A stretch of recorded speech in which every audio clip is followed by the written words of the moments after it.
I can hear it now. Band take the field, and out of that eastern tunnel pour 215 well-drilled, well-disciplined Michigan bandsmen. They pour over the eastern sideline, they pour in the big block in, and they play the greatest college fight song ever written.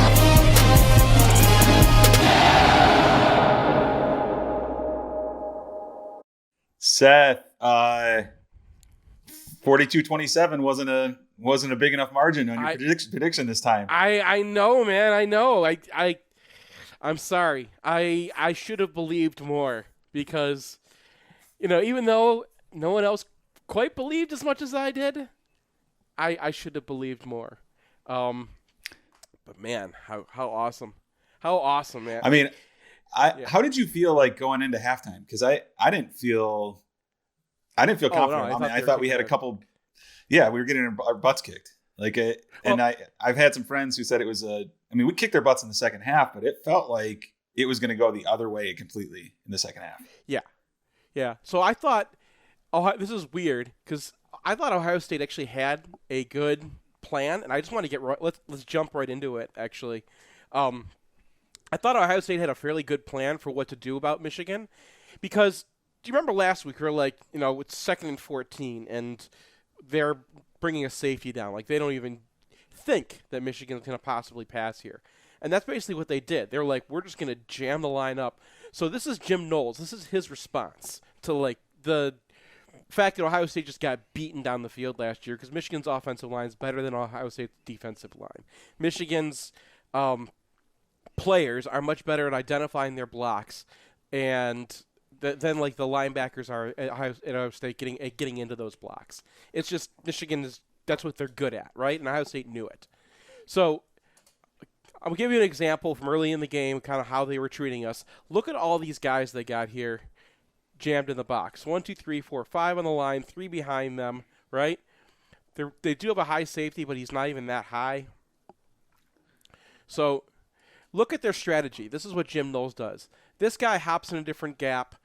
This guy is going to be flipping around over here, right? So if I back up a little bit, watch these defensive tackles. They're going to stunt. Or the defensive lineman here. They're going to. So it's already a difficult front to get in. These guys are going to stunt around. The linebacker is going to go shoot their gaps. See that? This is a very tough defense to deal with. And the result, they don't really get much. Now, there were lanes. It's just really hard to find them. It's hard to get this blocked up and find everybody, because Ohio State's just jamming everybody into the line as fast as they can.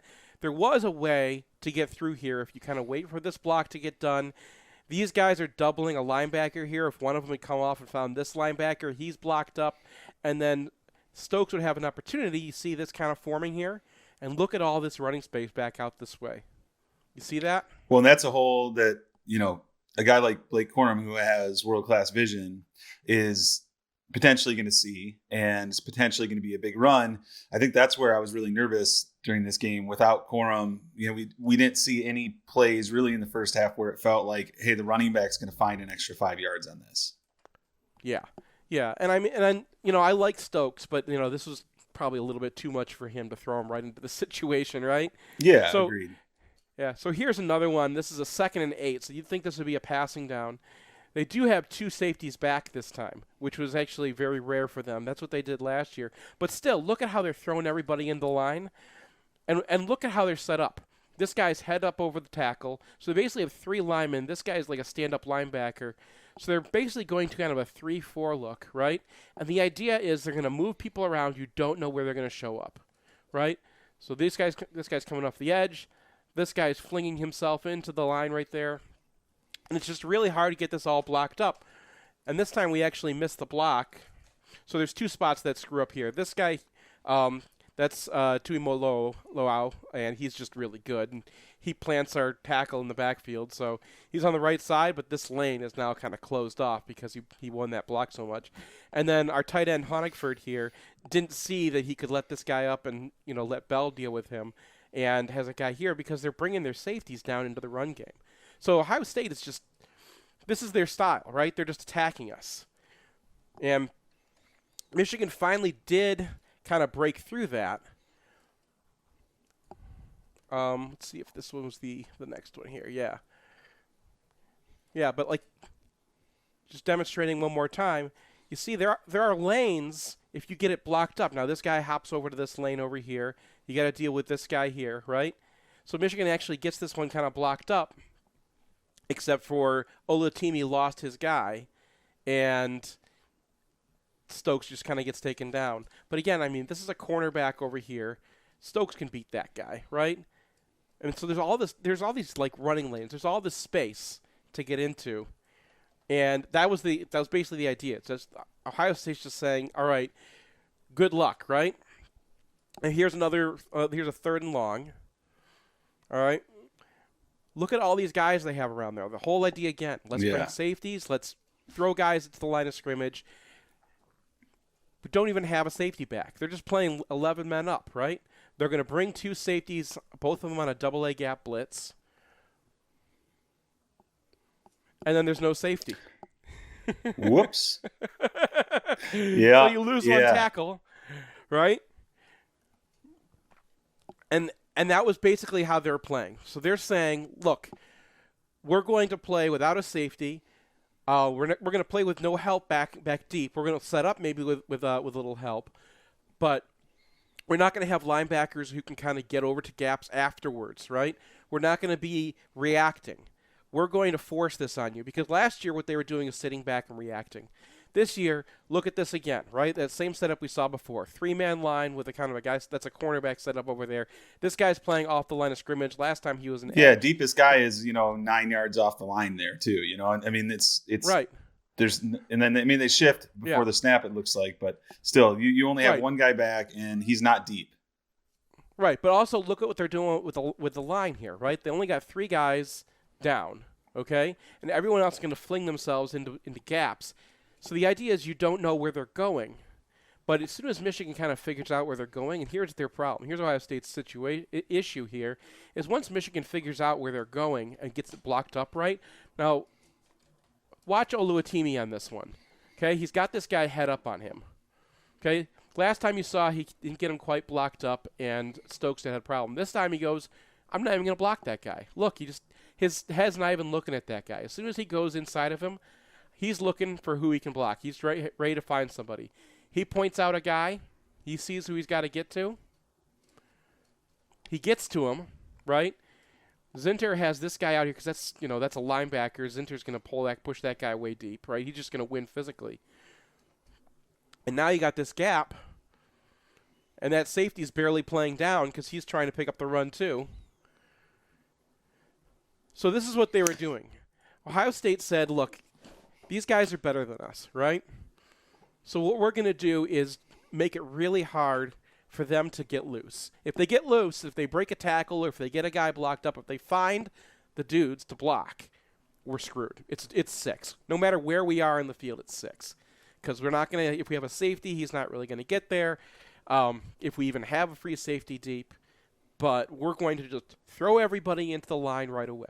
And they're going to, no adjustment, no linebacker making his defensive tackle right. None of this extra thinking, right? None of the stuff that Ohio State was doing last year when they were getting pushed off the ball consistently for 6 yards of play. This time, it's all or nothing.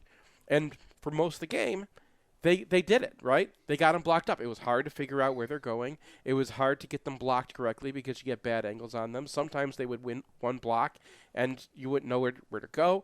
And so there wasn't really an adjustment. It was just Michigan kind of getting used to where they're going and following their rules and getting comfortable again. And once they got comfortable and they got guys blocked up, well, you have, the big Edwards run at the end. That's 2 linebackers on either side of the gap that they run out of, right? And Edwards and I think we saw that.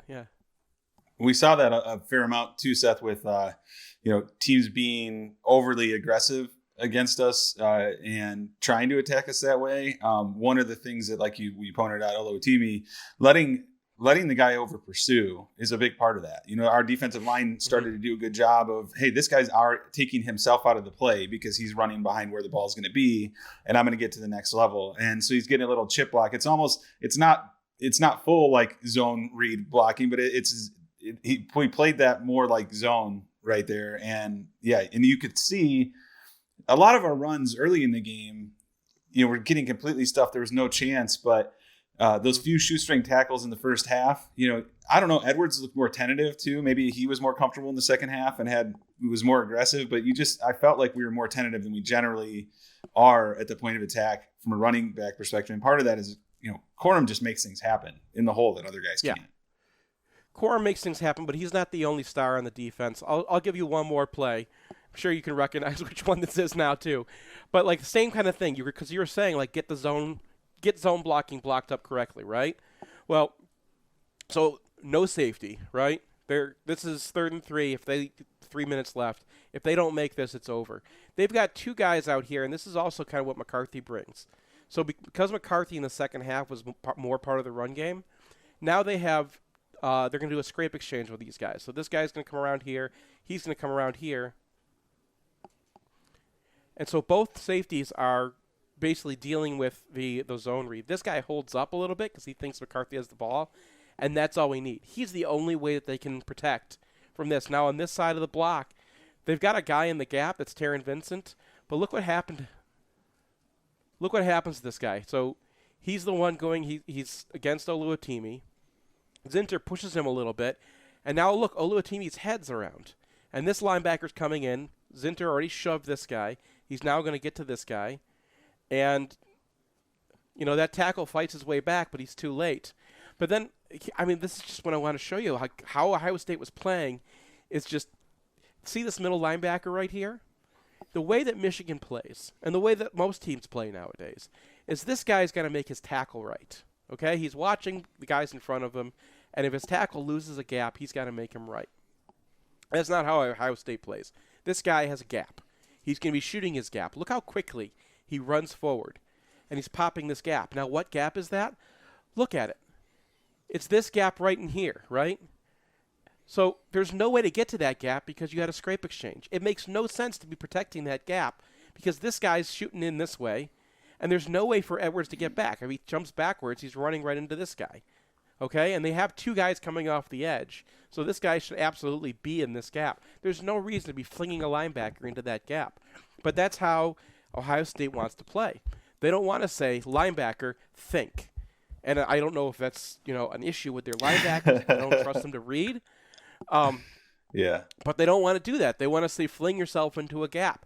Well, he flings himself into a gap, and this guy here, who's the middle linebacker, would be the one person who could see how things are going, right? He knows he's got a scrape exchange here. If this guy sees how this block is going, sees that he gets beat, sees that the head of Oluwatimi is on the outside of Taron Vincent, who's supposed to be over in this gap, and that you got, Zinter coming over here, and this gap is free. If this linebacker was sitting back here and reading, he could just put himself in there, and they've got this blocked up again. But the way they're playing, they're just asking for it. And, they were actually kind of lucky that it didn't happen 20 more times in this game, or at least, 5 more times in this game. Yeah, absolutely. What a tale of 2 halves. Did you see anything that we did on defense in particular better in the second half than the first half? Like was your take on the defense and what we did? I think that Michigan kind of had the same strategy both halves. It was make Ohio State run the field. I think that Ohio State had some good plans at the beginning of the game that they didn't really go back to. But I got a little sick this week, so instead of charting, I was in bed with 102-degree fever yesterday. Yeah. So yeah, no I've got a lot more to go over for the defense. I saw a lot of good plays from our secondary. That Sainristil pass breakup to the end zone on the tight end. That's one of the nicest playing the ball pass breakups that I think I've ever seen. That was completely textbook. Because he makes up all that ground, right? And how many times have you seen that play where the tight end's got space and the quarterback puts it right where he needs to put it, and it goes in the tight end's hands, and it's like, okay, that's a touchdown. We've seen that touchdown many times. We didn't have leverage, and then for him to make up that ground, and how do you do it? How do you get there? Like, it's just, Michigan I think that's my favorite play of yeah. the season because I thought touchdown in my brain set when I saw that ball in the air, when I saw how open he was, and you know how Stroud how accurate he is on those passes. I mean, it was right there, perfect throw, perfect play.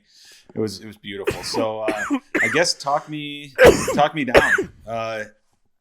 I think that we're going to win by 21 against Purdue. Against Purdue. Purdue's a pretty good team. Aiden O'Connell knows what to do, and they've got a very interesting defense, which likes to attack. They can go 5-2 like we can. They can put more guys on the line. So they're a little banged up at tackle, so I don't know what's going to happen with whether everyone's going to be available. But they're not a great defense, but they're most susceptible against passing, and Michigan's going to have to be as locked in. I doubt they're going to be as prepared for Purdue. They didn't know they didn't even know who they were going to play. Purdue at least knew they were going to be playing Michigan or Ohio State going into this. So I'm sure that they've got a lot of scouting on Michigan. I'm sure they've been watching them all season. Michigan kind of didn't know until the very end who they're going to be playing. They've been preparing for Ohio State all year. So this could be a game. Out of all the Big Ten West teams, I think Purdue is probably the biggest challenge. So I agree with you on that one. And, having that time to prepare is one thing. I think last year, if we can come out with the same intensity that we did last year in the Big Ten championship game, I think it'll be another fun one for the record books. All right. So talk me up on this. I was actually really bummed to see the news about Cade McNamara entering the transfer portal. I think that I felt like we had some quarterback depth for once, even though he was injured this year. It's not surprising. And I think we probably expected some attrition, but talk me up on the quarterback situation going forward. Well, I mean, Cade, I think Cade's performance this year should not really be held against him. It was just not enough opportunities. We've seen what Cade can do. He deserves to be a starting quarterback somewhere. He led Michigan to a Big Ten championship. He's a good quarterback. That guy should not be on the bench next year. And J.J. McCarthy is going to be the starter next year. J.J. McCarthy could be a Heisman candidate next year. So why would he sit on the bench? He's a starter. And he deserves to go to somewhere where he can start and he can show off what he can do and maybe go to the NFL. And if he's not going to start here, then it makes sense. He didn't transfer this year because it was a battle, right? He and J.J. battled all through, and he got the first shot, and J.J. got the second shot, but it was a battle. And I believe them that it was a battle. I believe them that Cade was really good in practice this year because we saw Cade last year. So I don't think that this is like a major program issue or anything like that. Now, as far as the quarterback situation, it's really hard to have depth. And Michigan didn't really have depth this year because Cade got hurt, right? But to have even someone, Warren's actually pretty good. And that guy, had he not had cancer, he probably would have been a, 4-star level recruit. So that does fill a spot. I think Alan Bowman's going to be gone after this year. But, and I'm not sure Alex Orji is really able to, take the quarterback reins or anything. So, yeah, next year we might be a little bit weak at quarterback. I think that Warren is probably going to be the backup, and he's probably a fine backup. I don't think Warren gives you the ceiling that McCarthy gives you, but that's a guy that you can trust and put him in there, and he should be fine. So I think Michigan will be okay at quarterback, mostly because I think JJ is going to be the quarterback next year. So, yeah. All right, that helped. All right. You ready to talk me up and talk me down? I'm ready. All right. I'm ready. So mine was kind of related to yours with the Purdue thing, but you got to talk me up on this. Michigan has not done well defending balls when they're just thrown up, just throw it up to a receiver and let him make a play. And Purdue loves to throw it up to a receiver and let him make a play, right? They like to single their guys up and just let that go, like Charlie Jones or whatever, let that guy go make a play. So are we walking into something here? Is this did Michigan find it's one major the one major offense, the one major problem that they have on defense that can get exploited that most teams aren't even going to bother because why would you throw 30% balls all the time? But if that's a 60% ball against Michigan, maybe they found something that's going to work against us. Yeah, I mean, I've been impressed with the growth of the secondary, whether it's Sanders Hill, Will Johnson, our safety play. I've been impressed. Mm-hmm. I was actually really impressed with the coverage one-on-one against Ohio State. Even a receiver like Marvin Harrison Jr., his first long touchdown, the 40-yarder, I thought that was covered well. It was just a great receiver with a great throw. And yeah, I mean, maybe we're talking, undersized and just throwing up a jump ball, but I think our man-to-man coverage against Ohio State looked pretty darn good and didn't hurt us. And that was one of my main concerns going into that game is, can we run with these wide receivers? They really didn't have a whole lot of easy pitch and catch plays in that game. So I hear you on it. I would be confident that our corners and our safeties are doing a good job of staying close enough that the 50-50 kind of jump ball garbage isn't going to work the way it has worked on us in the past. I've seen a lot of growth. I think that room has gotten way better throughout the course of the year, especially with a freshman like Will Johnson stepping up and becoming, I think, starting to become what we hoped he'd be. All right, talk me down. Michigan should be the number one team in the playoffs if they beat Purdue over Georgia. They should be number one over Georgia right now. Because the Athletic has made the same point. And their best win is Tennessee, which was, not a humongous win, and they won 27-13. And then Oregon, who's not that good either, right? Those are their two big wins. Well, I think the Penn State win's better than Oregon, especially because, Michigan just trounced. Michigan trounced Penn State, which is a much better team than Oregon, which also got trounced. And Michigan trounced Ohio State, which is a much better team than Tennessee. So, all right, so the if rest we're of their one, schedule is not that great. If we're one, who do you think we play? And if we're two, who do you think we play? Well, if USC's in, I think then Michigan, USC would be in Tempe.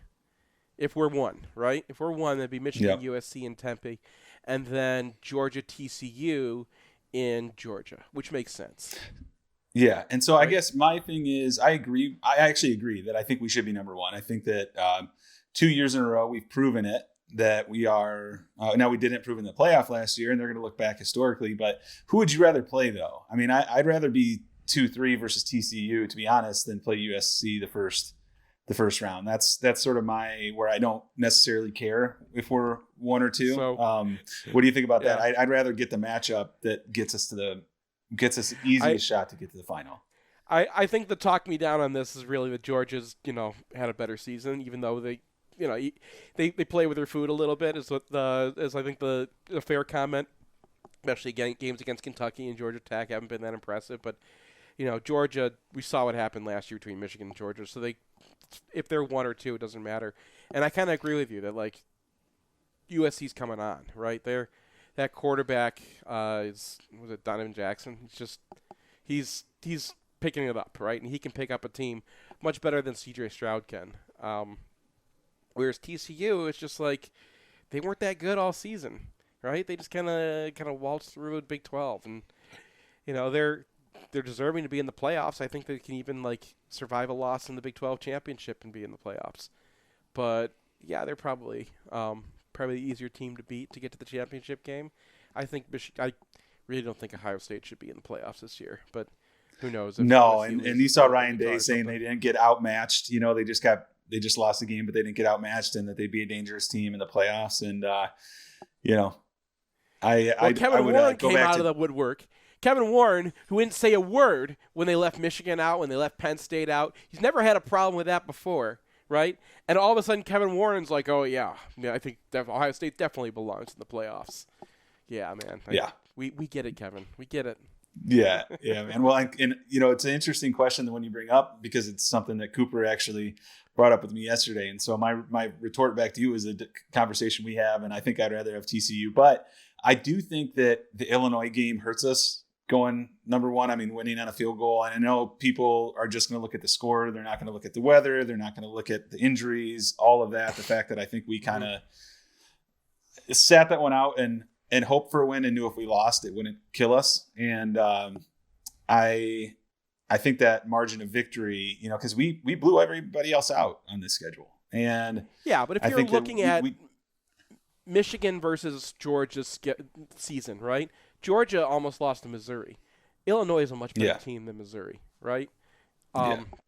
Yeah. So I think that your games are your games, right? I think that you can't count injuries, you can't count weather and stuff like that. If there was like some major officiating stuff or whatever like that really was that the teams really have no control over, because I feel like weather is weather, right? You don't control what goes on with weather. If you don't have a great offensive performance on a bad weather day, then that's kind of understandable, but you're supposed to be able to play through that, right? Injuries are injuries. That show depth is an important part of the strength of your team. If you're injured and you can't play as well, that should not that should hurt you, right? If you don't have the depth and you don't have a great game because of it, I think that's part of it. That kind of stuff goes into what your ranking is. But I think that Illinois is a better team than Missouri, and Michigan struggle with Illinois because Illinois is a good team, but Georgia struggled with Missouri, and Missouri is not a good team, and they had a good chance of losing that one. So it's hard to get through a football season unscathed. It's really hard, right? Yep. Well, what's your prediction for this weekend? Another Big Ten championship back to back. What's your score? Yeah. Yeah. Let's see. I think it's going to be like 45-23. 45-23. Yeah. I still, honestly, going into the season, we had so many question marks. Can you believe we're here right now? Man, I was really worried about defensive end. That proved prescient, right? I thought the passing game would be better, but I underrated how well the offensive line could kind of just keep going after losing some key guys like Stuber and Uluwatimi. I was really high on Uluwatimi, but that guy, absolute Remington. This is the exact what you mean by a Remington winner. He's one of the best centers we've seen in years. So, I mean, Michigan, going into the season, we thought they were a really good team. I thought Ohio State was going to have a little more fight to them, and I think that Ohio State could have performed much better in this game than they did, and that that was a titanic matchup that we won it, so here we are. It's about I'm time. not sure Yeah, I'm not sure we have what it takes to knock off Georgia, but maybe we do. This is a really good football team. Yeah, really good football team that feels different than last year. I don't feel as surprised to be here. I don't think the team feels as surprised. I'm gonna go ahead and say that I think this is gonna be a 45 to maybe 23 is probably my score prediction. What do you think about that one? I think 42-27, 45-23, somewhere in that range. I know. I love it. And you know what? We were not far off last week. So, well, hopefully we'll be talking next week about a playoff matchup and what we have going there. And it's been a fun season so far. And hopefully we've got 3 more games to talk about. Yep. All right, Matt. Thanks again. All right. Get better, Seth. Go Blue. I will. All right. I'll see you. Later.